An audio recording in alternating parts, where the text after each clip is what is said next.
What's going on, everyone? Welcome to episode 1 of the Hoop Venue podcast. My name's Tyler. I'm here with my good friend Sean. Man, how you doing today, Sean? How you feeling?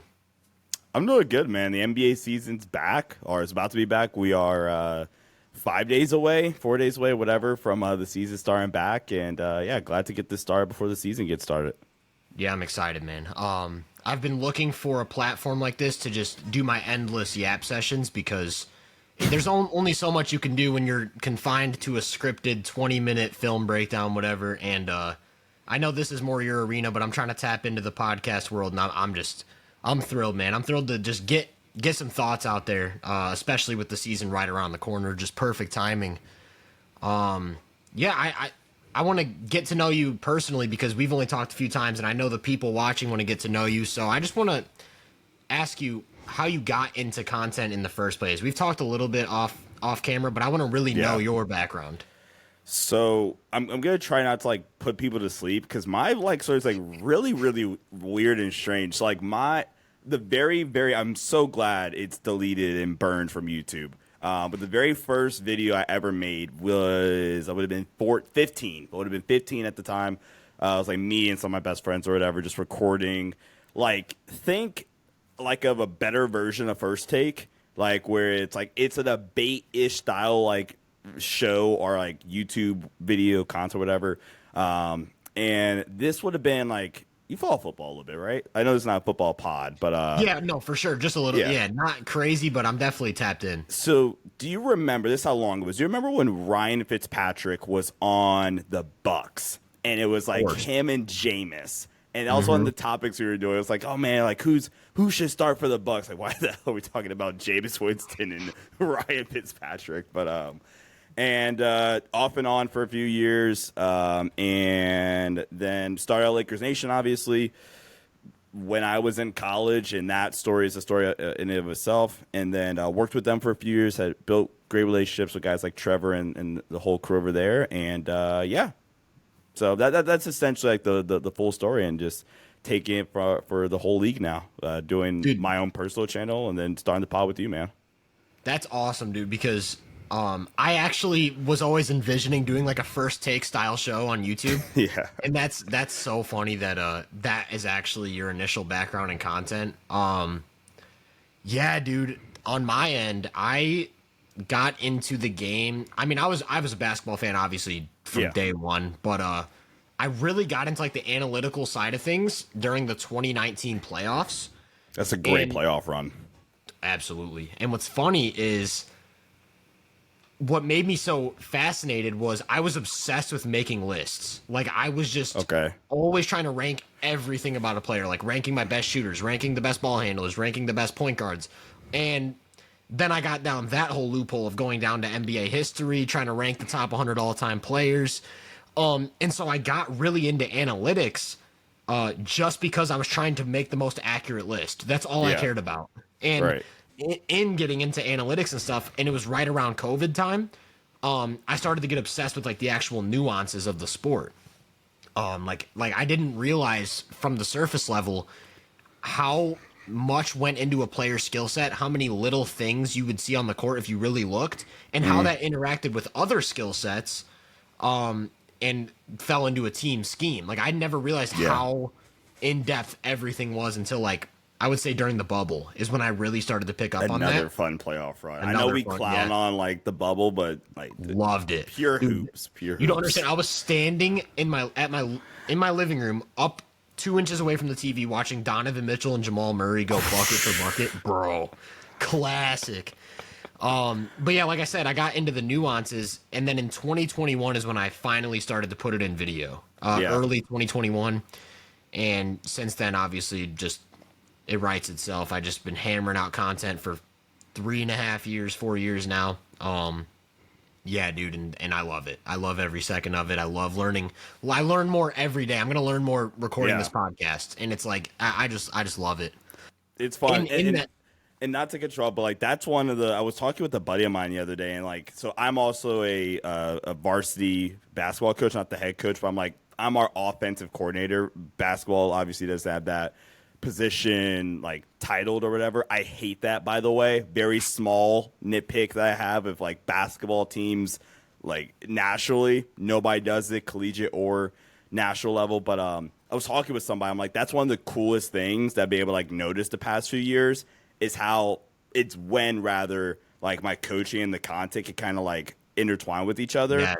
Where it's, oh, hey, I'm watching a Charlotte Hornets game. Like, damn, like that's a really cool action, Steve Clifford. Yes. Ew.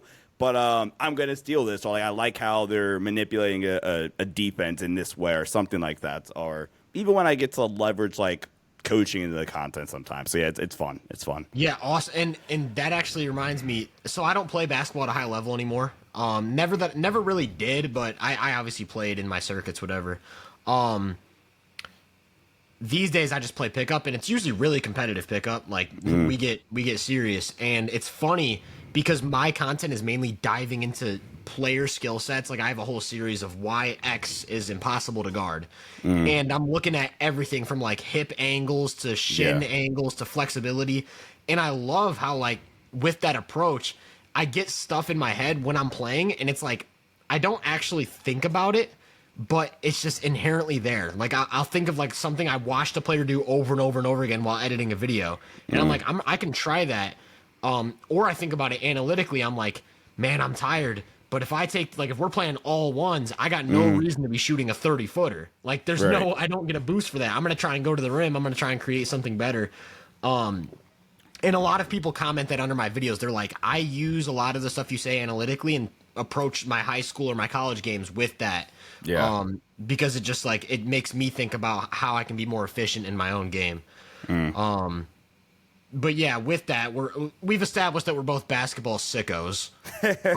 Like one of the best compliments you could give me. Somebody gave me that compliment on Twitter once. It's like, heck yeah, mama, I made it. Yeah, dude. Like this is we live and breathe the sport, and that's why we're sick enough to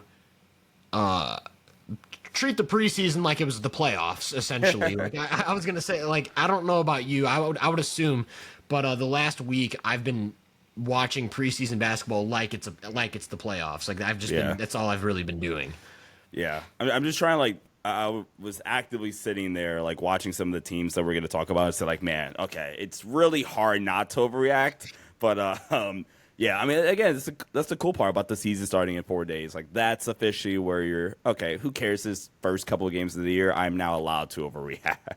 Exactly. And it comes with an asterisk. Like, you can't, stars are playing 15 to 20 minutes.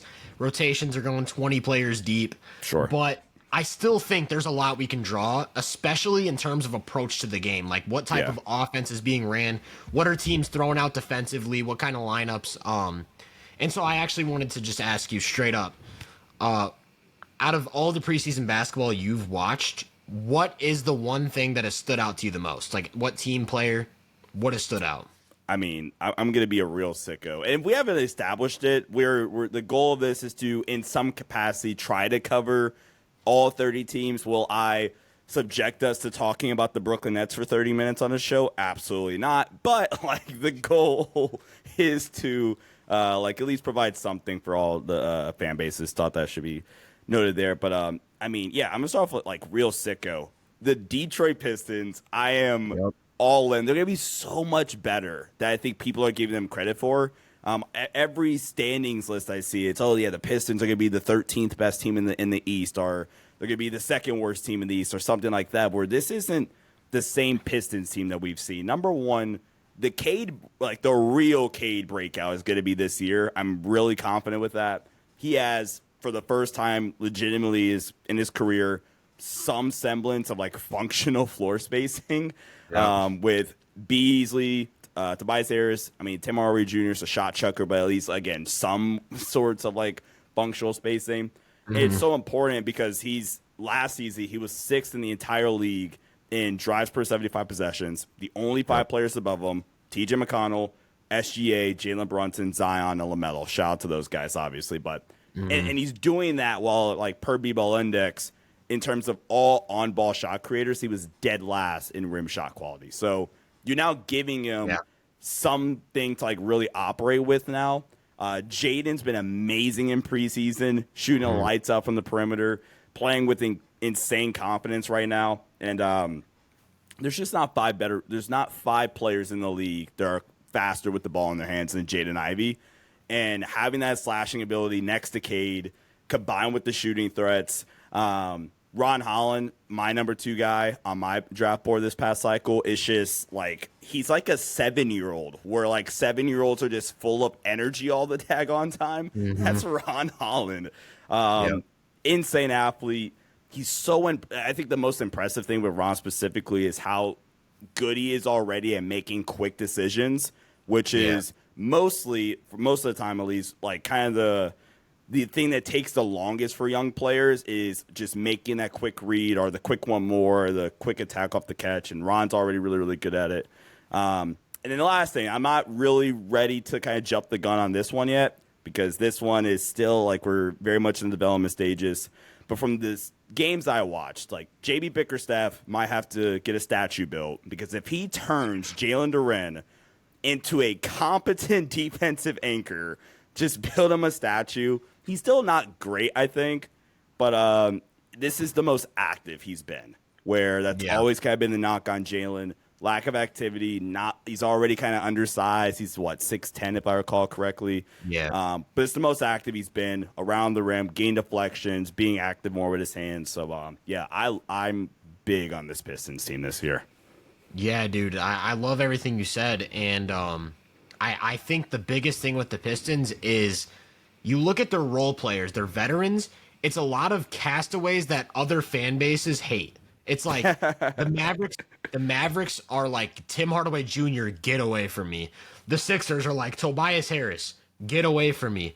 But what's getting overlooked is that just because those guys weren't high-level contributors on these championship aspiring teams, they don't bring positive skills. And I think the biggest thing is Tim Hardaway Jr. is one of the best three-point shooters in the NBA. Regardless of how you feel about his shot selection, the rest of his game, he's going to demand attention because, well, I mean, the fact that he will launch up 8-9 threes a game is why he's going to demand that type of attention. Tobias 25%, it won't matter. Exactly. And Tobias Harris, not quite the same level of shooter, but again, a competent floor spacer, and he's big, so he can fill a 4 spot and be a competent floor spacer. You've got Simone Fontecchio. Big deadline I think acquisition. He's a really good role player. I think he's a really good role player who hasn't been on great teams, so he doesn't have that like high level role player label. Yeah. And same line of thinking as Tim Hardaway Jr., Malik Beasley, just a great shooter. Laker and it's fans like hate him. yeah, exactly. And it's like his one positive quality is that he's a really good 3-point shooter. And so when you just stack all these 3-point shooters, the other guys fill in the rest of the skill sets and will, like you said, have more space to operate. And I want to actually really hammer home your Cade point about Cade. You said Cade will take the big leap this year. I actually would raise the argument that Cade took the leap in the middle of last year, but it got overshadowed. That's fine. It got overshadowed. And it reminds me, I did a video on Cade right when he was starting to break out, and I've got the numbers right here. So in Cade's first 25 games of last year, he averaged 21 points and 7 assists on 51% true shooting. And the Pistons had a 107 offensive rating with him on the floor. I wish I could put this up on the screen, but just try and, store it in there for a sec.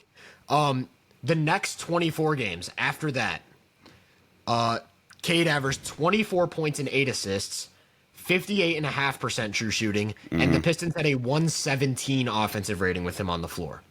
So they were 10 points better offensively. He averaged 3 more points, 1 more assist, and shot almost 9% better true shooting. That right there is like an indication that he took the leap. He figured it out. His mid-range game, his passing. I mean, he's just a surgical offensive player. So for my in-depth preseason power ranking series, like you have to go through and like watch the film for all these guys. Think of it like 2K player card style, where each player gets like an offensive, like a defensive kind of grade or whatever. And Cade's film watch is easily like one of my favorite film watches I've had throughout the entire process. And the way I kind of described it was he's very and it's ironic because two of the guys, if you go back to that drives per 75 possessions stat I brought up, two of the guys I'm about to mention are on this list. He operates in a very Brunson SGA kind of like herky jerky type of motion. Like he's going to get to his spots, and he's, like you said, very, very surgical, and he's an underrated playmaker. But again, he's making these reads and making plays, but he's passing it out to guys that can't do anything with it. We're now, like you brought up on Tecchio. Asar hasn't played a preseason yet, but I think Asar is a guy that I'm interested to see how they integrate him into the fold here. His 2-man game on Duren is like really, really good already. And yeah, shout out to Bickerstaff. My one concern was, are we gonna get 80s ball with the Pistons? But they're actually doing some modern stuff here, so shout out. Yeah, so I mean, I'll just throw it out there. Do you think they're a play-in team? Like you said, you don't see them at the bottom of the standings. Where do you see them? I think I have them, if I like scramble to pull up my power rankings, I think I have them 11th in the East. So I think they're a team that could make a play-in push. For sure. 12. I have them 12. I have them and Charlotte neck and neck. And I have Charlotte's 10th. Detroit's 11. Yeah, that's right. Yep. That's right. Okay. Yeah, so that's interesting. We'll have to see if that comes into fruition, and not to just harp on the Pistons and just make this a whole Pistons podcast, but like you said, I mean, Jaden Ivey's mid-range game especially has just popped in the preseason. He's been amazing. Jalen Duren is such a uniquely skilled offensive player because not only is he a freak athlete, above the rim threat, really good passer. I feel like people don't register that with Jalen Duren. Like, I remember they were giving him Dwight Howard comparisons, and I was like, do you not see the way Duren passes the ball? And do you not see the way Dwight Howard defends? I don't know. I never understood that comp. It's just a freak athlete, undersized center, freak athlete type thing. But I'm so excited to watch the Pistons. I'm so excited to watch Cade. And that brings me into another point. I'm so excited to watch the big Zach Edey, man.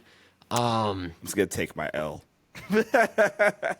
I'm one of the idiots that for some reason overthought Zachy. I think you put out a tweet on your personal accounts like, why do we doubt a guy that had one of the 5 greatest seasons ever? And I'm like shamelessly in the back like, so I don't want to like victory lap yet because we don't know. Like, we don't know, and a lot of the concerns are geared towards the playoffs, which we'll get into a little bit. And so I don't want to victory lap, but yeah, I'm gonna do my thing because Purdue is my home school, my home college. Like, I know a ton of people at Purdue that went to Purdue. I'm not too far away from there, and so for Zach Edey, I'm wearing the shirt right now, Final Four shirt. I was in Phoenix for the championship game. There we go. The UConn and Purdue game. Yeah. And so like I'm a huge Purdue Zach Edey guy, and I too like voiced my concerns a little bit because I actually don't go too in depth with prospects. I don't do much prospect work, but I do kind of just stay in the loop just so I kind of can talk about it. And I did like see some of the concerns. I'm like, Zach Edey, like, is the mobility going to be a problem? Can he actually be a post up option? But then it's like 7'4" guy with top 5 touch. Don't overthink it from there. Like, that's all it really is. And then to see the way he's been playing in these preseason games, like, it's been a lot of good and a lot of bad. So actually, I'm not sure how much you've watched, but I want to ask you some just standout things you've noticed if you've watched any Zach Edey in the preseason.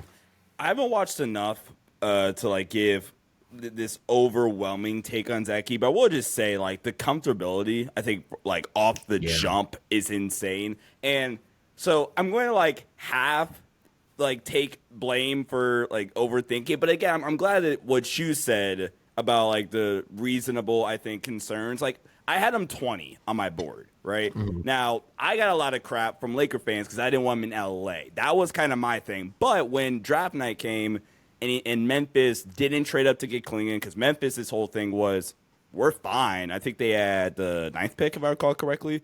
Like, we're cool with Klingon or Edey. One of them's going to fall to us. Yeah. And as soon as they took Edey, I'm like, okay, cool. Makes perfect sense. It's a great pick. I don't even care that I have him 20. This is the spot. Because like you said, he's 7'4" with elite touch. And one of my things was okay, is Zach Edey realistically going to go to the league and have a team run that much offense for him that Purdue did? That was a legit question I had. Yeah. And then you add on like some of the playoff mobility stuff and things like that. So I like Edey. Like you said, insane touch, but the comfortability from day one and some of the stuff that I did see him and Ja kind of get able to do in the short time they had together was really, really fun. Yeah, so I'm about to just like hammer this Edey thing because I actually have been working on an Edey video and I've watched every single possession he's played in the preseason. Every single one. So I've seen the good and I've seen the bad. I'll start with the bad. Okay. I do think I won't say this is necessarily a bad thing because of his size and length, but his timing as a shot blocker seems very much off. Difference between him and Klingon, in my opinion. Yeah, so when I watch him, it's like he'll stand tall, and the shot will already be past him by the time he's jumping to try and block it. Mm-hmm. And it's like I wouldn't be surprised if he's a guy that we look at and see 1.3, 1.5 blocks per game, and we're like, is he really doing anything defensively as a 7'4" guy? But then you really look at the tape and it's like, oh, look at how many shots he's just deterring by simply being a wall in front of the rim. Right. Especially in drop covers. Like, I think he's had a lot of really good possessions in drop. Like I said, good and bad. There's been times where he doesn't commit enough to the ball, kind of stays home, and then he's not agile enough to recover. So it's like there's been a couple times where a screen comes and it's like they just walk right past him into a layup. But there's also been times where he steps over and it's like ball handlers have no idea what to do because he's so big. And also, it looks like he's lost some weight. He's slimmed down a little bit. So I think he's been a lot more mobile. Obviously, he's not going to be a switch big, but they've been bringing the drop coverage higher. He's been stepping out to the three-point line. He's switched a couple times, and I think he's looked pretty good to the point where, like, people were comparing him to Boban.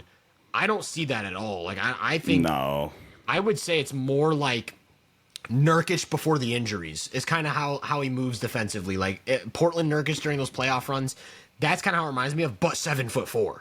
So it's like I think he has a high defensive floor. I think the ceiling might not be too high, but I think he's got a pretty high defensive floor just by virtue of being active, aware, and huge. Offensively, I think the loss of weight has made him more mobile there as a screen and roll big. Like, they want him to replace Steven Adams. And he can't pass the ball like Steven Adams. I don't think he can set up dribble handoffs or pass out of the short roll like Steven Adams. But he can set up the high pick and roll with a big screen. And he's a threat on the roll because not only do you have to worry about him getting above the rim on lobs, catching and finishing, you also have to worry about him sealing off mismatches because that post game is crazy. I think his left shoulder jump hook is going to be one of the league's most signature shots, like Jokic floater. I can't even think of any signature shots besides Jokic's floater, but you get the idea. You get the idea. Jokic floater, Zach Edey, left shoulder jump hook. My question was, because I think in the very first preseason game they played, it was either against the Mavericks or the Hornets, there was a play where he tried to get to the left shoulder jump hook, and that defender was already playing that shoulder, and he just fumbled the ball. And I was like, oh no, this is bad. Like, he doesn't have counters. And that'll take time. And it reminded me of the Sabonis playoff series against the Warriors where they played only one shoulder, and he couldn't do anything. He just, like, became a useless post player. But then I saw the warm-up clip of Marcus Smart and Zach Edey working on a drop step over the right shoulder. And then in the Pacers game, Isaiah Jackson overplayed the left, and Edey hit him with a disgusting drop step dunk, and I was like, oh my God. Like, this guy is ridiculous. And so I don't have the numbers in front of me, but I saw a tweet that said Zach Edey's generating 1.4 points per post-up right now in the preseason, and the league average is like 1.04. So we're talking about just absurd efficiency. So Edey on post-ups, including pass-outs, 1.182 points per possession on post-ups, which is still insane. Edey one-on-one post-ups, like not one-on-one. Edey scoring post-ups, so only his scoring possessions, 1 point per possession, shooting 63% on all those post-ups. Has how many turnovers? has 7 turnovers, though, on, like, direct scoring possession. Scoring possession percentage is made shot, missed shot, foul, turnover for sure. the listener. But, yeah, I mean, he's insane. And there is, so again, sicko in me got really, really excited when you started talking about, like, the kind of committing in drop. It's one of my biggest pet peeves, and like drop bigs. And I mean, I obviously watch a lot of Anthony Davis. I think he does such a good job as a drop big at, you're not really showing because it's not like a hedge or anything like that, obviously, but you do have to essentially play both, right? Yes. And make sure that, like, because if your screen navigator does a crappy job of fighting through, it is a 2-on-1 for a split second, right? Yeah. So being able to play both the ball handler and still know there's a 7-foot freak probably rolling right behind you and ready to dunk on you, like, you have to be able to play both. And Edey getting better at that, I think, like, the added mobility from dropping some weight, it seems, I think that's actually only going to help him, right? Yeah. And then you have Triple J behind him too, though, if they were to start those two guys together, which I think they're going to, at least at some point. Yeah, I think Edey's, I think his floor is there, and that was kind of like going back to the Clingan Edey thing. I think Clingan's defensive ceiling is higher. I think Clingan can be top 5, top 10 defender in the league because he has a little bit more versatility. He kind of has, I guess you want to call that technique, a little bit better if you want to get, like, real technical. I mean, Edey's just freaking 7'4". But, I mean, Edey's awesome. Edey's awesome. If I have to kind of take that one to chin and say I was wrong about him, I mean, sure. I'll be wrong about the 7'4" freak as always. Yeah. And I'm really glad you brought up Jaren, because a lot of my concerns with Edey's drop are mitigated by having, like, a top 5 rim protector behind him. Like it's like the especially as a roamer. Yeah, exactly. Which Jaren's at his best at. Yeah, it's like the Brook Lopez and Giannis dynamic. Brook Lopez he's a really good drop defender, but he's very, like, cement feet. So if he commits to the ball, he can't recover. Giannis behind the play is going to blow up the action, and that's exactly what Jaren's going to do for them. And then, I mean, point of attack defenders, Marcus Smart, I mean, Vince Williams, they are going to be nasty. And I actually missed a point that I need to say with Zach Edey that I think is the biggest thing. You mentioned it a little bit when you said comfortability. It kind of reminded me.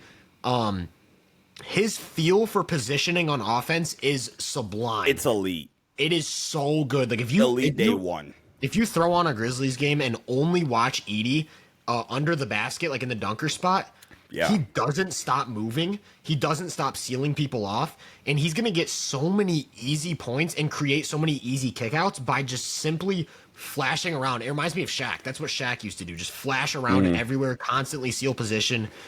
Zach Edey is absolutely phenomenal at that. And that's going to allow him to space the floor, even if the 3 ball doesn't pan out, because he's been shooting some threes. I don't know how I feel about that.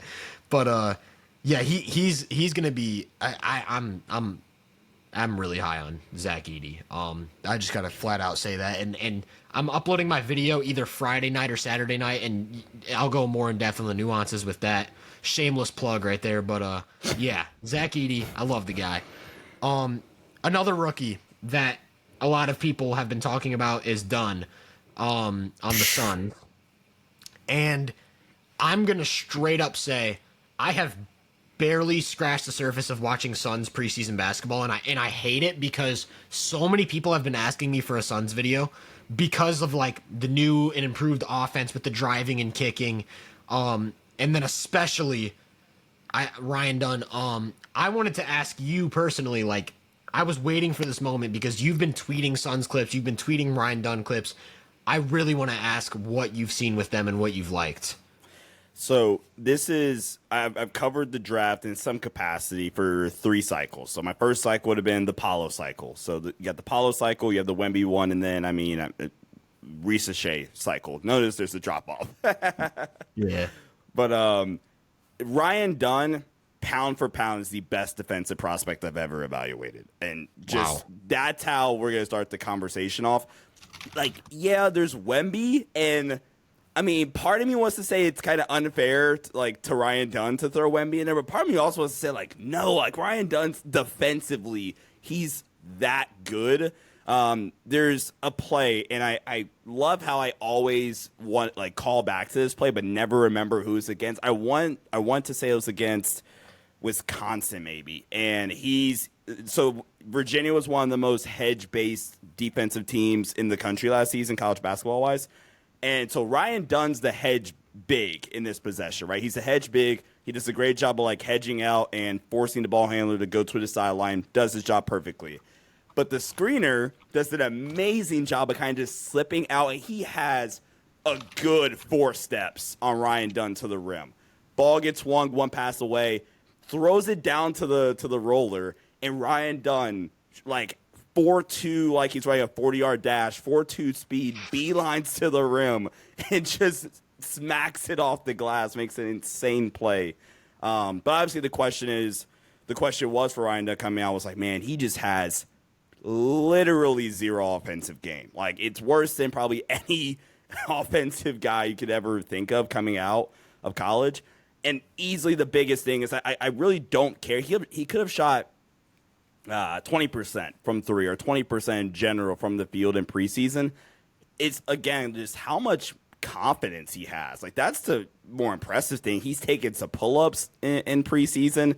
Yeah. He's making quick decisions, one more passes. We'll get to Tyus Jones in a second, but one more passes, not even hesitating, just shooting it with confidence, even making maybe a one dribble, get to the next pass or whatever. So just the level of confidence that he's playing with offensively now, because I trust Bud to find ways to get him involved, but it doesn't matter if he's not playing with any confidence. Right. He's playing with insane confidence offensively right now, shooting the lights out of the ball.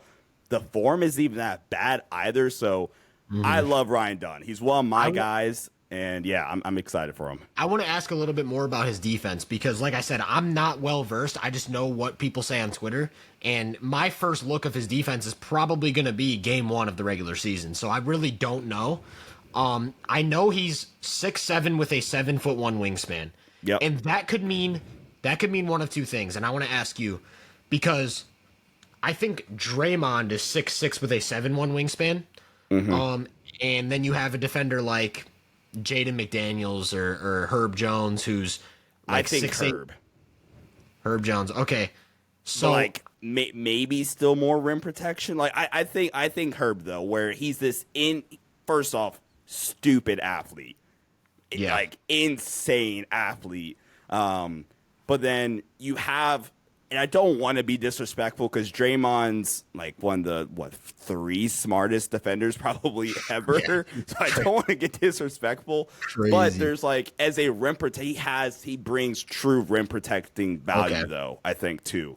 While also being an insane one-on-one or even screen navigator type of guy. Ryan's truly the best defensive guy I've ever looked at. So you think he's going to be a point of attack defender primarily that can occasionally slide down off of rim protection as a 3rd or 4th type of guy? How much Utah Jazz did you watch last season? I have a really out there comp.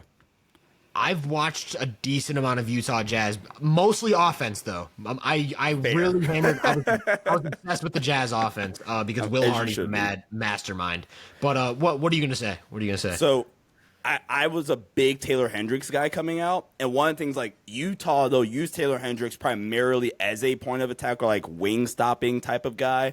But in the off scenario, especially in a game where they want to switch a ton, they'll use them on the worst offensive. They'll have him guard the worst offensive player so he can roam off the ball. And if you want to bring him into the action, because that's a bad thing if he's just roaming. Okay, cool. Now you just do what the Jazz want to do anyway. Cool. Now we have our best defender guarding your best player. So I think there's a lot of things they could do with Ryan Dunn. That's exactly what the Spurs did with Kawhi. Yeah, they wanted him on best players, but they would put him on really weak players, have him just destroy everything by just not even guarding his man. And then it was oh, you want to get him involved? Now you have the best on-ball defender in the league guarding the ball. What do you? And it's So that's really interesting to me, the Ryan Dunn stuff, the shooting.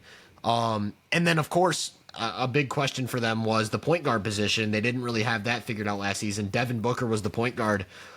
They added not 1, but 2 very good veteran point guards who aren't going to be stars, but set the table, make some shots, hold their own defensively. I actually think Tyus Jones has a rep of being a really bad defender because of what he was doing on the Wizards.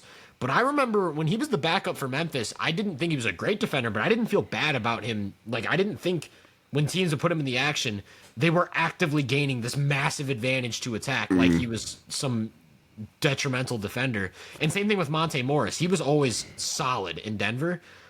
So yeah, I think that's two guys that I don't know how you feel about them, but I really like both of those guys. So Tyus, I will say I think I agree with the point about Tyus in Memphis up until the last year. I felt that last year in Memphis was at least a noticeable difference where, like, one thing I did for Lakers Nation while I was working there was, like, we would really scout the series. And I felt confident, like, okay, if we attack Tyus, cool beans. Like, we're going to get an advantage. So the last year, I would disagree. The rest of, like, his years in Memphis, I would agree with. For sure. But I don't know what this does. I mean, Beal's making all this money, so it's not really going to matter at the end of the day. But I still think in the clutch is kind of a weird fit, having, like, Beal with Tyus, with Book, that's kind of small. I think Book's fine defensively. But, like, in a matchup against, I don't even know, like Dallas or whatever. Okay, cool. Who the hell is guarding Luka, right? That's gross. But Tyus is really underrated, and I think he's going to be so huge for the Suns offense because he's just going to help this team naturally get into the flow of things a lot quicker. And he is kind of a Bud-ish, like, kind of point guard too, where he's going to very low turnover guy, but efficient with his play. He might only average 5 assists, but he's going to average 1 turnover, 1.5 turnovers. He's a very low turnover guy, which is important for a team that had the 3rd worst turnover percentage in the playoffs last season, the 6th worst turnover percentage during the regular season, and this just takes the load off of Book, who's one of the more versatile offensive players in the league in terms of, like, ways you can get him involved, whether it's off-ball action. Obviously, he can create one-on-one or whatever as a cutter even. Makes KD's life easier. So I'm a big fan of the pickup, and hopefully this kind of get Beal going too in some ways. But and then just Bud's offense. Bud's offense is fun. I think Bud as an offensive guy is perfectly fine. I think he gets stubborn defensively, which is kind of the knock with Bud. But in terms of giving guys, like, the structure to kind of be themselves and get, like, kind of the drive and kick motion, if you want to call it that, to get guys open looks. Last point, because I don't want to, like, go too long on the Suns. I'd still kind of worry about paint touches with the Suns. Because with the Bucks, you have freaking Giannis. You have Chris that can kind of get there if you need him to. I mean, like, KD's 37? Like, KD's not a paint touch guy at 37. Book's not really a paint touch guy. Tyus isn't even really. So, like, ironically, this team would really, really, like, love a TJ McConnell right about now.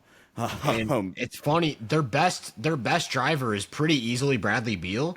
And I remember just being so bothered by the fact that he would never shoot in traffic. He would get to the rim and just start dribbling around like he was Steve Nash. You are not Steve Nash. Go up, man. Go up with the finish.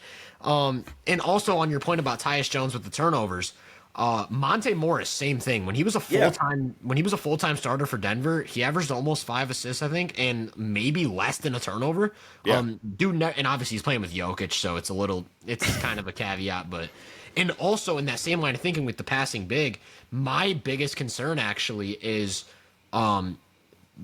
getting guys like Tyus and Monte to set the table kind of defeats the purpose of having Nurk at all, because that's most of his value, like being a passing hub screener to set up the offense, organize things, because he's not a vertical threat, which I think was a huge problem against Minnesota because no lob threat. What are these guys going to do out of pick and roll against Gobert? And they were switching actions and stuff. Nurkic couldn't punish mismatches. And then on defense, he's not mobile. He's not vertical. I don't know. I do think in the very little I've watched, that new center they have, I think his name's Oso Ighodaro. I'm gonna mispronounce it. Ighodaro. He seems to have a lot of that passing. And I don't really know much about him, but he seems like more of a vertical threat than Nurk. A little bit more pop, like a little more juice vertically. To be fair, has more versatility defensively, not like an anchor though, but like he's fun. To be fair, when you say vertical pop and versatility, Nurk is probably like the bottom. So it's in both of those categories. Yeah, exactly. But yeah, I think there's a lot to like with the Suns. I think there are still some concerns, and like you said, clunky fit at the end of games. If you have you got to get Grayson Allen on the floor too. Yeah. So it's like, what? Yeah, I don't know what type of lineups. I don't want to see KD at the 5 again. That was kind of disgusting. It had good moments, but against yeah, look at who the West runs through. I have my concerns. But I will say, I think they're better than last year, noticeably. Yeah. That's a step in the right direction because they were already a near 50-win team. So yeah, they're going to be good, barring any regression from KD, because you never know when the players. I feel like I don't even want to say that because I said it every year with LeBron, like with the Lakers. I was like, man, this could be the year, so I'm going to hold my reserves. And at this point, I'm done doing that. When I project the Lakers, I'm just going to assume LeBron is the same player. And if he drops, I'll be wrong. That's all it is. If Bron did drop after the year they lost to Phoenix in the playoffs, if any year I was like, okay, this after this year, so the year we got Russ, unfortunately, that was just okay, Bron's gonna kind of drop off or whatever now, and especially because the injuries, right? And we could just start talking about the Lakers now because I want to talk about the Lakers regardless. Perfect segue. Yeah, perfect segue. That was completely accidental, by the way. That was not scripted. It is like I looked back at my notes and I was like, wait, we were gonna talk about the Lakers anyways. Dude, I'm gonna let you have the floor because you got the jersey behind you. You're a Lakers guy. You cover the Lakers. Yeah, you got all this stuff. You got the Lakers finals trophy. You are the Laker guy. I've noticed a lot with the offense under JJ Redick, and I just want to straight up ask you, how are you feeling about this Lakers offense? I'm still kind of wait and see mode from the standpoint of there's very, very small things I just kind of want them to keep adding, but from a structure standpoint, it's so much better than last year, right? And I think AD hasn't really gotten credit for being an underrated passing big. He's not 100%. Jokic, not even a Bam, not Nurkic. I'm going back to Nurkic, right? But he's still really, really good. The biggest knock at AD passing-wise, I think he still doesn't do a good job of passing out of doubles all the time. Yeah, and actually, sorry to cut you off, but I was going to say, this has always been my big thing with Embiid, too, is when Embiid's just from a standstill, looking around, surveying the floor, he can make some really nice passes. Yeah. AD has even more of that. When he's just standing and he sees the thing unfolding, he's going to thread the needle, make some really nice passes. Yeah. My big problem is once those guys put the ball down to score, that's it. Their vision is gone. If AD is out on top, doesn't see a pass, and he puts it down on a drive, he's going to end up taking a shot at the rim when he starts that drive or pull up for a turnover or something. Yeah, exactly. It's not going to be – he doesn't actively bend the defense and then create. But with this style of AD up top, playmaking hub type of offense, they're asking him to just survey the floor and make those passes. They're asking him to look for passes first, not asking him to be an actual creator. And I think that's an underrated thing because, like you said, AD is a very good passer in those spots. Yeah, and then I think the biggest thing, or my biggest gripe, if you will, that I have with the Lakers offense, if you will, so far through preseason, and we're, 5 games? I think they're playing now, actually, is so there is a difference, in my opinion, from getting 3-point, having high 3-point volume because it's the better analytical shot than, taking a bunch of mid-range jumpers. Then there's a difference between that and – okay, we're just going to, jack up a bunch of threes. And I feel like at times for the Lakers throughout the preseason, it's been, okay, cool, JJ wants us to shoot 50 threes tonight or whatever the hell the number is. Cool, let's jack up shots instead of taking the right shots. I'm a big Max Christie guy, but I don't ever need to see Max Christie taking pull-up transition threes. Or I don't need to see Rui Hachimura taking pull-up transition threes. I like the emphasis, especially on hit-aheads. In the Warriors game they just played, Braun had a couple of and D'Lo threw a couple of hit-aheads to Austin. Steph is retreating backwards. Okay, cool. Austin, knock it down. Take that one. Rui, take that one. Yeah. Dalton Connects is a perfect fit for, he's JJ Redick on steroids. Has more creation back, has more juice, vertically. He's JJ on steroids, and that's a perfect fit. I mean, I like D'Lo, but like D'Lo can't get to the rim, which is my biggest, like, that's kind of my theory on why D'Lo sucks in the playoffs pretty much throughout his entire career. He can't get to the rim, and in my opinion, at least, I'm curious what your thoughts on this, actually. My opinion is, for the playoffs, from a player standpoint, it's how can I create the easiest shot possible? And from a coach's standpoint, it is how can we find multiple ways to win? That's the playoffs in a nutshell. And D'Lo in a playoff setting is, please send me a good screen. Can I please make an open three? If not, I'm toast. And that's kind of been the D'Lo like game script for the playoffs for the past 7 years or whatever. And that's why you get a Denver series where Bruce Brown treats him like a 7-year-old. Yeah. And D'Lo plays awful. So overall, I'm excited about the Lakers. JJ, I'm cautiously optimistic on, and I like some of the principles they've installed so far. Your point on the playoffs is beautiful because I think a lot of people automatically associate playoff translation with who can make the tough shots when the defense tightens up. Yeah. That's not at all what it's about. It's about, like you said, how can I make things as easy as possible for myself, and how can I, because if you're creating easy shots, the defense has to do something about it. They have to adjust, and that opens up everything else the coach is trying to do. So I think that's why, see, people will look at Anthony Edwards in these small playoff samples and say, oh, he's not going to shoot 40% from three. He's not going to shoot 50% from mid-range. That's not what I'm worried about. There isn't a single defender in the league who can stay in front of his first step, and the defense is always rotating when Anthony Edwards is on the floor. And these tough shot makers, they will have their moments. They will have their streaks. Like Devin Booker looked superhuman, actually inhuman, in the Nuggets series and the Clippers series, really, that whole 2023 playoff run. But then you also have Devin Booker moments like the first 3 games against Minnesota where he's taking the exact same shots. They're just not falling anymore. And then all of a sudden it's like, oh, Devin Booker, did he really just like not show up in the playoffs this year, or is it about his game? And so that's why you have to separate players with high floors from players with high ceilings. D'Lo is the extreme example of like how volatile he is, where his lows are so low to the point where you wouldn't even remember he was on the court. But his highs are really high. You remember for all of them. You'll remember, but not in the right way. You'll remember.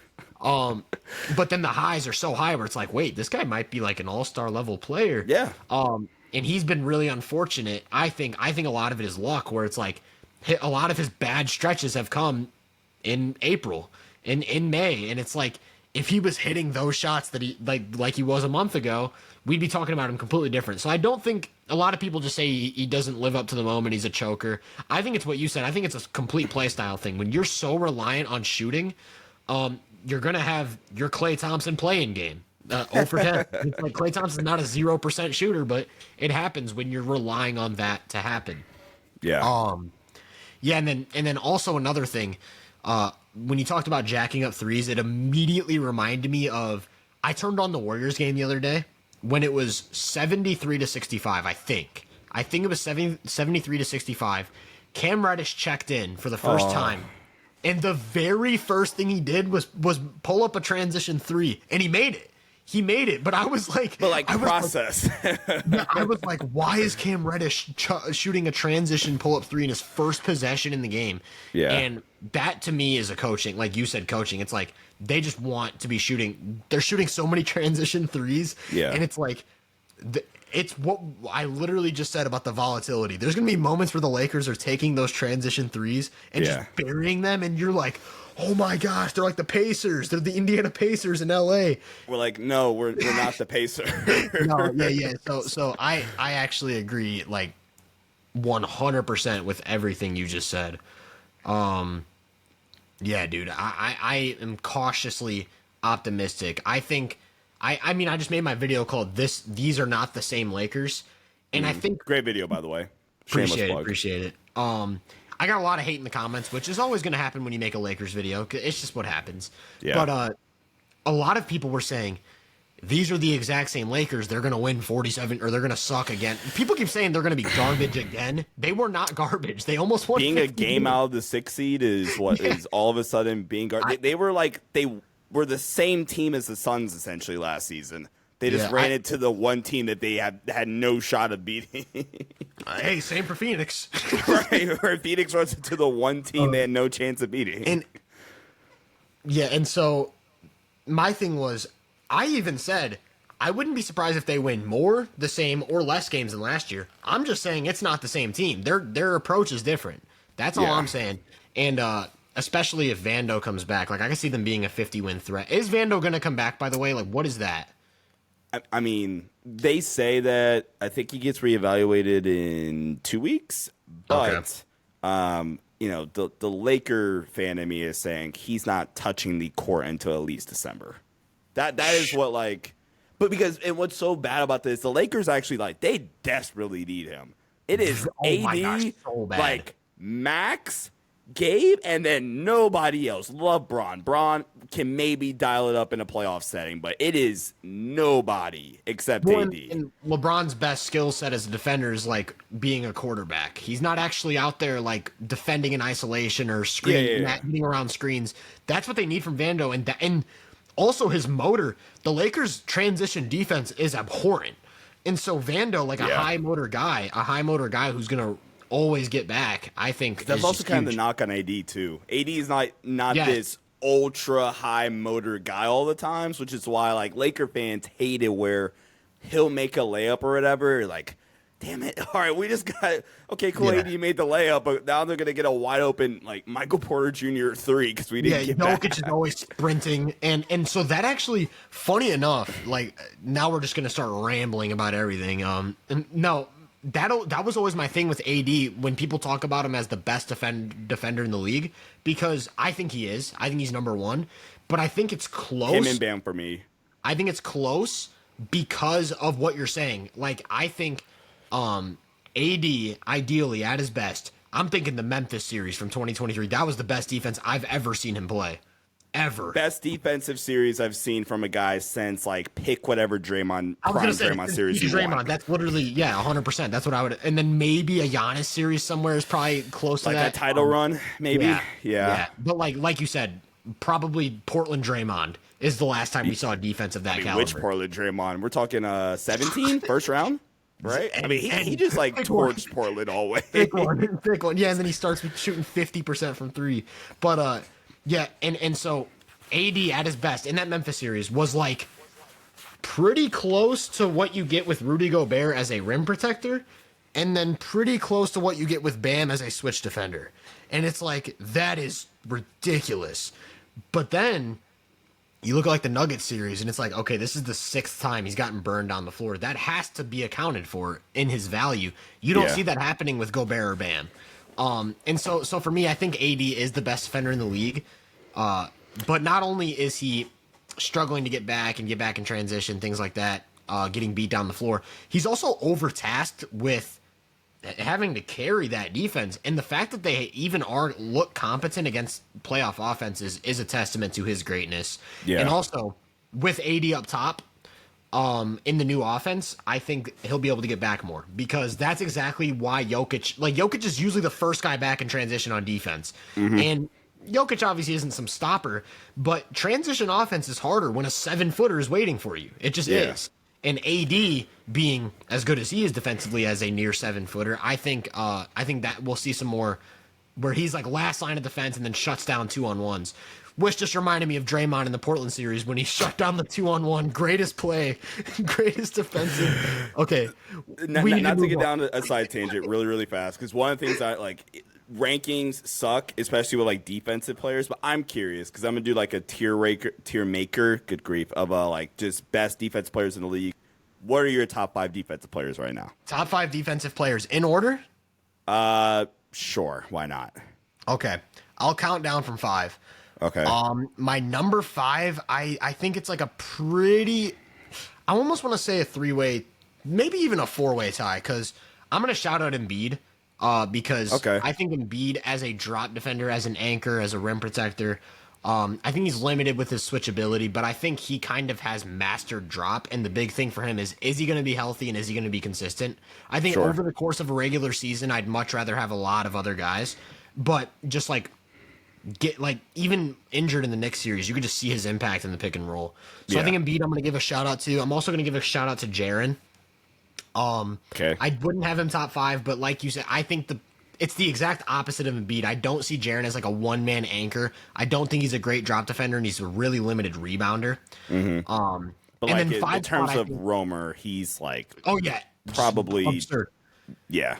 And so that's why I actually prefer Giannis. Giannis is the next guy I was going to mention. I think Giannis replicates a lot of what Jaren does as a roamer, but I think Giannis is also a really good pick and roll defender and a mega rebounder. Yeah. So I think Giannis is like, I think he had a down year last year, but I still think he probably has a playoff gear. So my 5 spot is a toss-up between Giannis and Wemby. I think, okay, take your pick. And the Wemby thing is really interesting because we kind of talked about it with Edey. Not committing and drop, I think, is Wemby's biggest flaw as a defender right now. Like, I think there's a lot of times where he just only guards his man and drop, and he can make those freakish recoveries because of his athletic tools, but right. I don't think from a technique like, I think he's really raw. So that's why I'm not ready to, like, a lot of people already have him number 1. I'd say 5 or 6. My top 4, I feel pretty solidified in. I'd go 4 Draymond. I still think he has a playoff gear. And I think in 2022, he was clearly the best defender in the league. So I'm still putting him top 4. My 3 is Bam. We kind of talked about it. Switchability, versatility, just has that. But not quite like an S-class rim protector, which 2 is Gobert. The best drop defender maybe ever.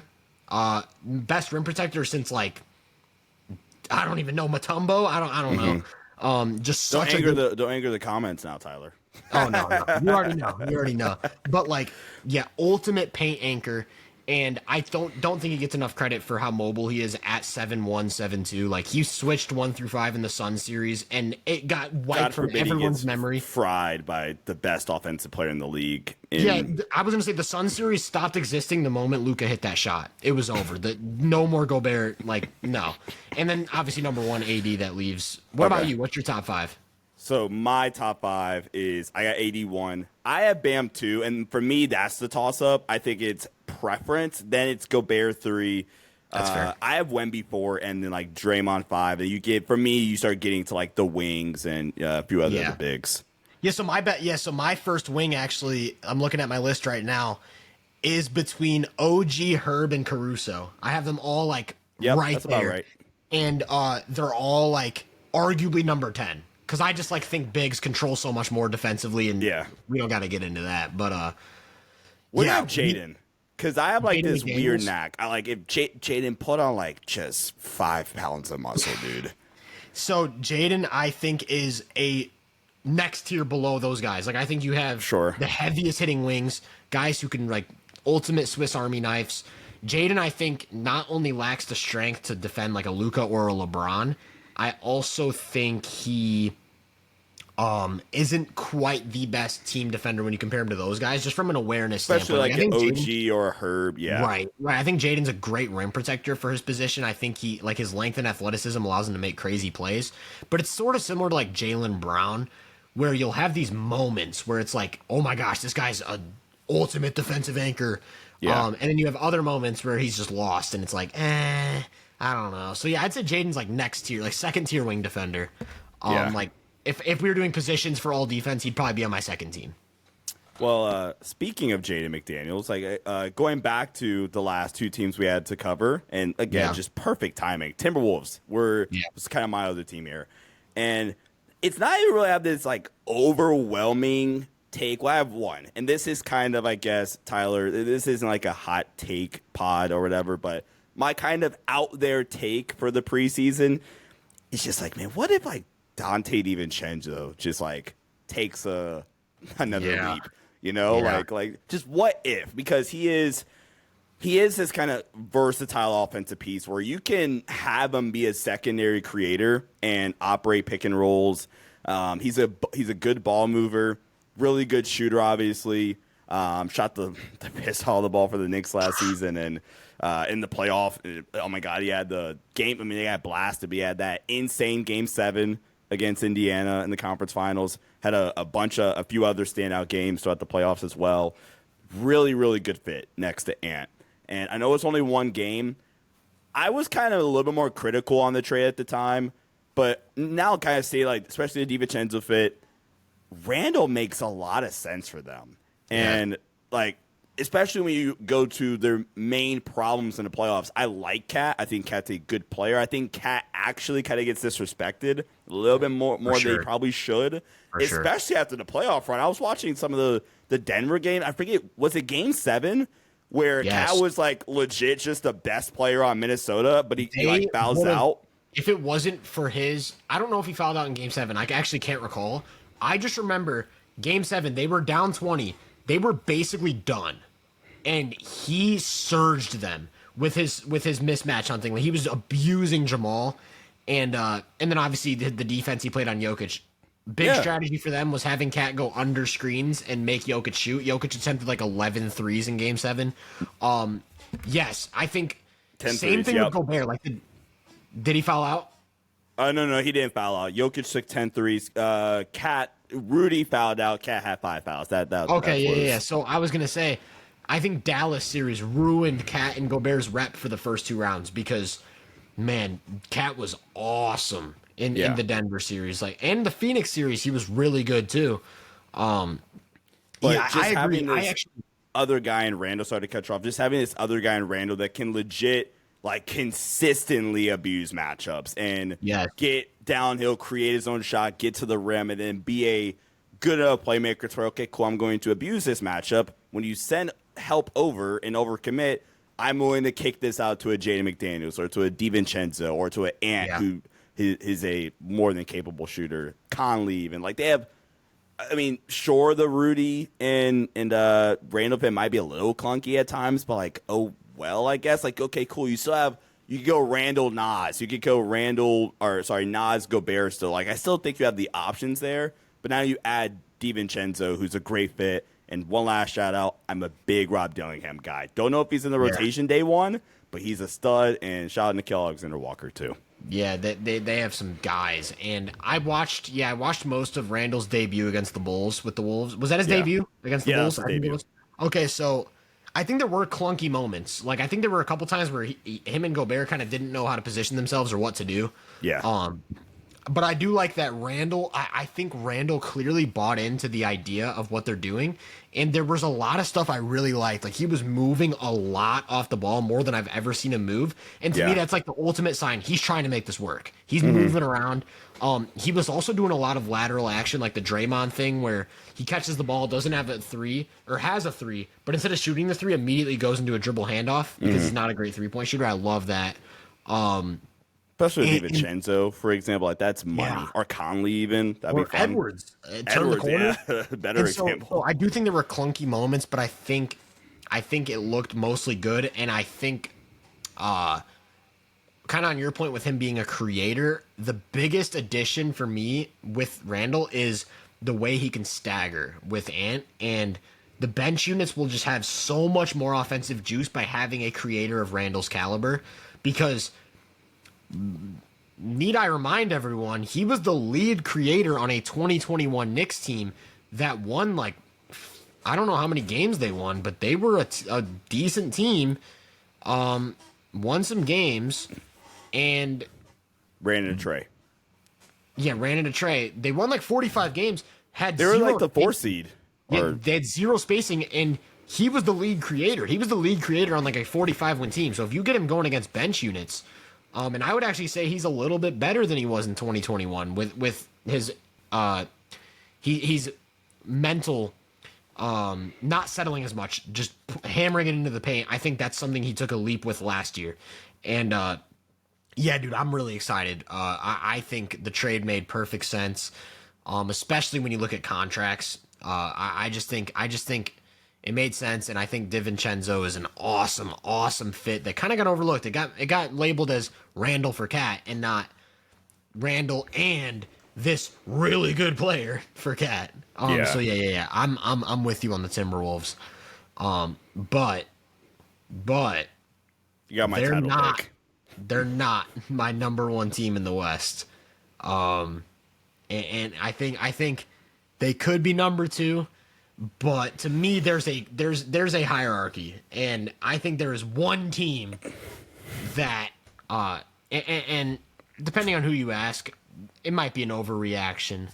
But dude, the OKC Thunder, man, they are a special group of guys. I think you could look at every little thing they do and have done in the last year, and just like rave about it.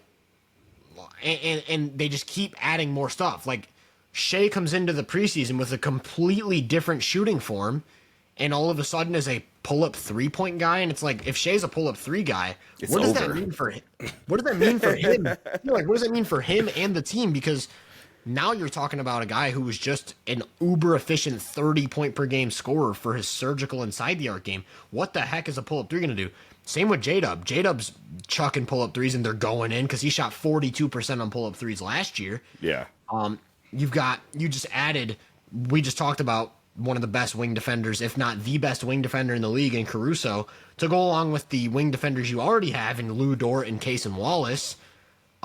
Dude, this team is absurd offensively and defensively. What are you thinking about the Thunder? Where's the temperature check? Oh, I think they're clearly the best team in the West, and I'm just giving Boston their respect, but I've been itching all offseason to say, you know what? OKC's just the best team in the league. Yeah. It sucks that Ihar got hurt. I know it's like in the grand scheme of things, it's not like he'll be back in 2 months, I think they said. Maybe I got that a little bit off, 5-6 weeks. I think it said 5 to 6 weeks is his evaluation. Yeah. So in the grand scheme of things, it shouldn't be this super big deal. But I mean, I think SGA, I have him top 5. I think I have him right at 5. I have him beat 4. J-Dub taking a step. J-Dub taking like a real step to where, no, this guy is a legit all-star. If he's that this year, then, I mean, who with the iHeart edition, with getting Caruso on top of all the stuff they already have, I've gotten so much crap for saying that this is the best team in the West. I'm like, just objectively, how am I not supposed to pick this team to win a title this year, even if it doesn't happen? We're getting so in depth with the Thunder. Like, we're talking about the new offense with Isaiah Hartenstein, which has been beautiful. And it sucks that we're not going to be able to see that at the beginning of the season. But I think people are forgetting the Thunder won 57 games last year. We're the 1 seed. They were the 1 seed in the West. They replaced Josh Giddey and Jalen Williams with Alex Caruso and Isaiah Hartenstein, in addition to their 3 best players being like 25, 22, and 21 years old. Yeah. It doesn't need to get overthought after that. Like, they are absurdly good. They have one of the most creative coaches in the league. They're all young. They're all bought in. I said in my video on them that I think they will be a threat. I'm not predicting them to do this, and I looked back. There have been 2 teams in NBA history to have the number 1 offense and the number 1 defense in the same season. It was Kareem's Bucks and Jordan's Bulls. And I'm like, okay, the Thunder aren't that. They aren't that. But I think there's a drop off a little. Yeah.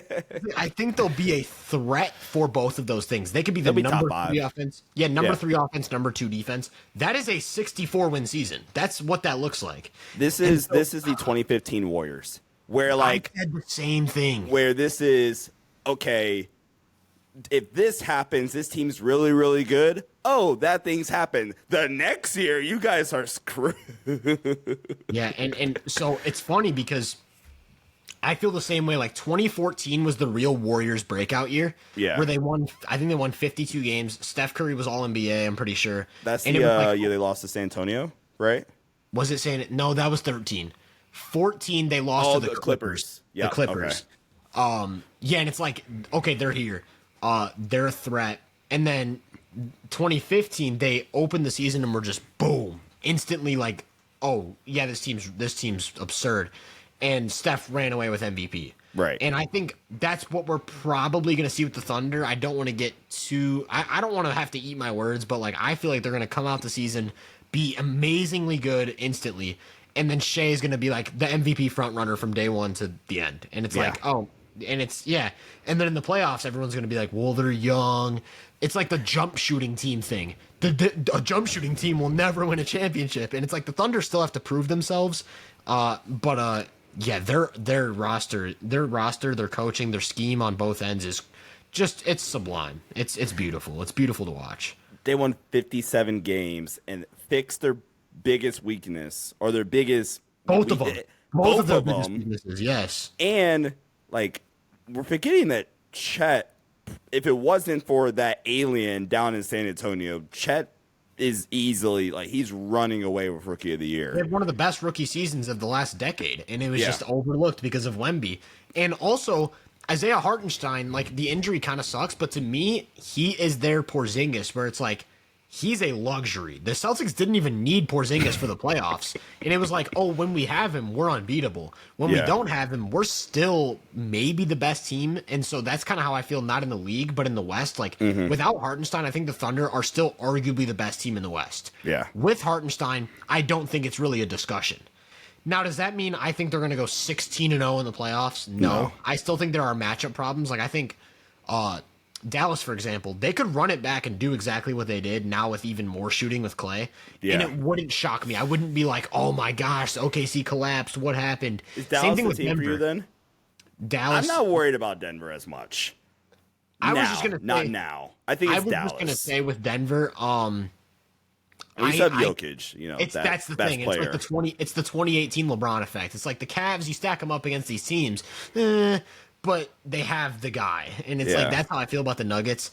But so you're saying what was your question about Dallas? I missed that. No, I'm saying is Dallas a team where you're like, okay, you're not avoiding anybody, but if there's one team you're kind of like peeking in your mirror, like, oh, man, I really hope this team doesn't pull up right next to, or this car doesn't pull up right next to me. Is it Dallas, or is it, if there is anybody for you, is it Dallas? I don't know if there's one team I would point to. I think most people would point to Dallas just because that's who had their number last year. That's who beat them. Sure. But I also think a lot of people overlook with that Mavs series. Like I had someone comment actually on my recent video that I should have gone into what happened in the series and why the Thunder lost and why it won't happen again. And I think it's as simple as like, I don't think there was anything on the like schematically where I was like, Dallas just had OKC's number. They just played better. They just outperformed the Thunder. That's all it really was to me. And I think like that's the type of thing that can get changed. Like I don't see Derrick Jones Jr. He's obviously not on the team anymore. Having the series of his life. Yeah, and PJ Washington being a 50% 3-point shooter, like. Yes, the scheme was to leave those guys open, and they won. They punished them. But if the scheme is to leave those guys open again, who's to say that's going to happen again? Like, they're not all going to just... I just think the stars aligned, and I don't want to take anything away from the Mavs run, because it sounds like I'm just being a hater. But, like, that's the way the playoffs go. There's a lot of luck involved, especially with three-point shooting. And I think the Mavs just showed up, and the Thunder didn't. And I think if you run it back this year with Caruso and Hartenstein, there's a much better chance of the Thunder showing up. And so I think, like, you look at the West, I view the Mavs as probably the biggest threat to OKC in a series. But even Minnesota, like, Minnesota's a pretty big threat to OKC as well, I think. It's just, it'll be interesting to see. But like I said, like, hierarchy in the West, it runs through OKC, in my opinion. Yeah, I have OKC 1. Sneaky first round, like, so Laker homer in me. My thoughts on the Lakers are I stay away from Denver, and essentially everybody else, I'm just a check ball. You have Braun, and you have that Anthony Davis guy.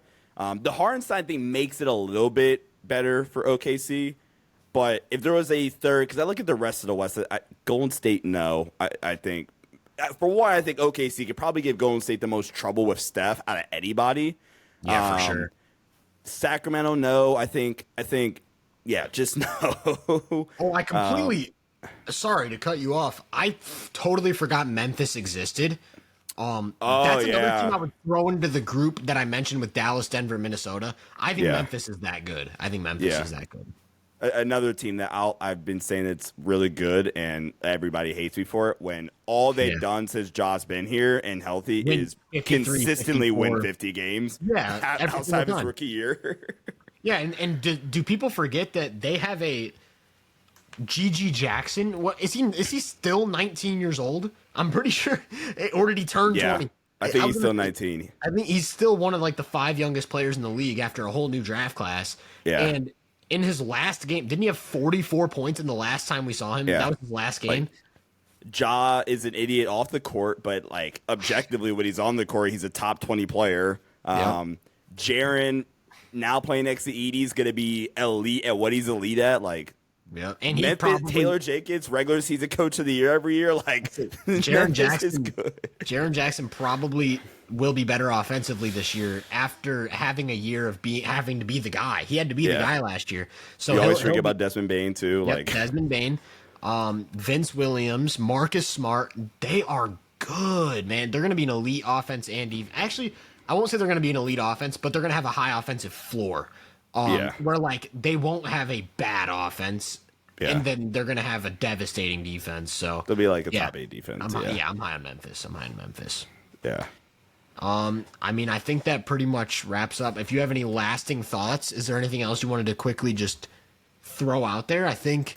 I mean, we're an hour and 15 almost in. So anything else you want to just toss in real quick, like get off your chest? Quick toss in, and I made a tweet about this.